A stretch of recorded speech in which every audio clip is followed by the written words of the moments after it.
ഇന്ന് ഞാനൊരു പാൽക്കപ്പയുടെ റെസിപ്പിയാണ് കേട്ടോ കാണിക്കാൻ പോകുന്നത്. ഞാൻ ആദ്യമായിട്ടാണ് ഫുൾ വീഡിയോ ഇടുന്നത്. എന്തെങ്കിലും തെറ്റുകുറ്റങ്ങളുണ്ടെങ്കിൽ ക്ഷമിക്കുക. വീഡിയോ കണ്ട് സപ്പോർട്ട് ചെയ്യുക, ചാനൽ സബ് ചെയ്യുക, ലൈക്ക് ചെയ്യുക, ഷെയർ ചെയ്യുക, സബ്സ്ക്രൈബ് ചെയ്യുക. ഓക്കെ. അപ്പോൾ ആദ്യമായി കപ്പയെല്ലാം പീസാക്കിയിട്ട് തൊലി കളഞ്ഞ് ഇതുപോലെ കണ്ടോ ഒരു പീസാക്കി തൊലി കളഞ്ഞെടുത്ത് പിന്നെ ഇതെല്ലാം വൃത്തിയായിട്ട് അങ്ങനെ കഴുകിയെടുത്ത്, അതിനകത്ത് മണ്ണിൻ്റെ അംശം ഉണ്ടായിരുന്നു. അപ്പോൾ അതെല്ലാം കഴുകിയെടുത്തിട്ട് ഞാൻ കൊത്തി അരിയാന്ന് വിചാരിച്ച് കൊത്തി അരിഞ്ഞിട്ട് എനിക്ക് നല്ല കപ്പയായിരുന്നു കേട്ടോ. ഓരോ കപ്പയിലും പല വേവായിരിക്കും കേട്ടോ. അപ്പോൾ ഇതാണെങ്കിൽ നല്ല കപ്പയായിരുന്നു. ഇത് പല സൈഡിൽ പല പേരൊക്കെ ആയിട്ട് ഇതിനെ പറയുന്നത്. തൃശ്ശൂർ സ്ഥലത്ത് പറയുന്നത് കൊള്ളി എന്ന് പറയുക. ഇപ്പോൾ ഇവിടെ കൊല്ലം ജില്ലയിലൊക്കെ പറയുന്നത് ഇവരിവിടെ ചീനി എന്നൊക്കെ പറയും. പിന്നെ നോർമലി പറയുന്നതാണ് കപ്പാന്ന്. അങ്ങനെ ഇതാ എല്ലാം അരിഞ്ഞെടുത്തിട്ടുണ്ട്. എന്നിട്ട് ഞാൻ ഒന്നും കൂടെ വാഷ് ചെയ്തെടുത്ത് ഇച്ചിരി ഉപ്പും കൂടെ ഇട്ടിട്ട് വാഷ് ചെയ്യുകയാണെങ്കിൽ ഇച്ചിരി കൂടെ ക്ലിയർ ആകും കേട്ടോ. അങ്ങനെ അതെല്ലാം ഇട്ട് ഒന്നുകൂടെ വാഷ് ചെയ്തിട്ട് കുറച്ച് ഉപ്പും ഇട്ട് കുറച്ച് വെള്ളവും ഒഴിച്ച് അടിക്ക് പിടിക്കാതെ വേണം ഇച്ചിരി വെള്ളം ഒഴിക്കാൻ കേട്ടോ. അങ്ങനെ ആ വെള്ളം ഒഴിച്ചിട്ട് അടുപ്പത്ത് കയറ്റി അങ്ങ് വെക്കുക. അടുപ്പത്ത് കയറ്റി വെച്ച് അതിനി വെന്ത് വരട്ടെ, നമുക്ക് നോക്കാം.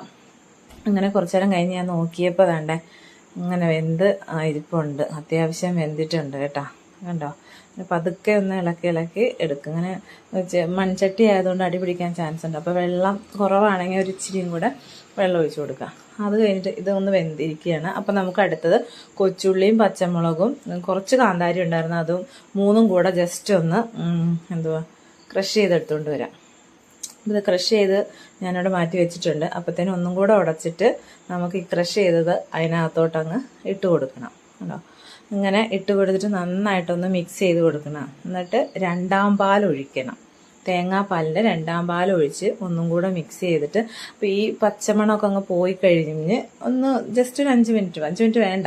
അത് കഴിയുമ്പോൾ ഒന്നാം പാൽ ഒഴിക്കുക. ഒന്നാം പാൽ ഒഴിച്ച് നന്നായിട്ട് അങ്ങ് ഇളക്കിയെടുക്കുക. അപ്പോൾ നമ്മൾ വെള്ളം കൂടിപ്പോയെന്ന് വിചാരിക്കും. വെള്ളം കൂടിപ്പോയിട്ടൊന്നുമില്ല, കറക്റ്റാണ്. ഒന്നും കൂടെ ആക്കിയെടുക്കുമ്പം എന്നിട്ട് നമുക്ക് കടുകും കുറച്ച് കൊച്ചുള്ളിയും വറ്റൽമുളകും കറിവേപ്പിലയും കൂടെ ഇട്ടിട്ട് നമുക്ക് താളിച്ച് എടുക്കാം. അങ്ങനെ ഞാനിതെല്ലാം കൂടെ വഴറ്റി, ഉള്ളിയാണെങ്കിൽ അതൊന്ന് വഴന്ന് വരാൻ ഇച്ചിരി സമയം എടുക്കും കേട്ടോ.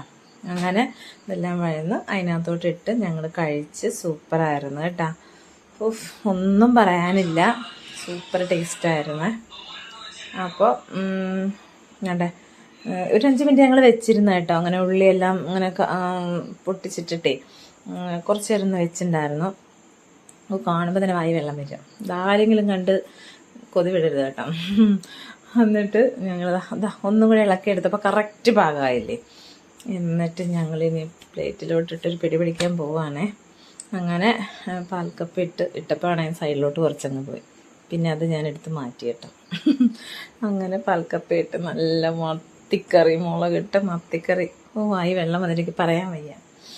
അങ്ങനെ മത്തി വറുത്തതും ഉണ്ടായിരുന്നേ.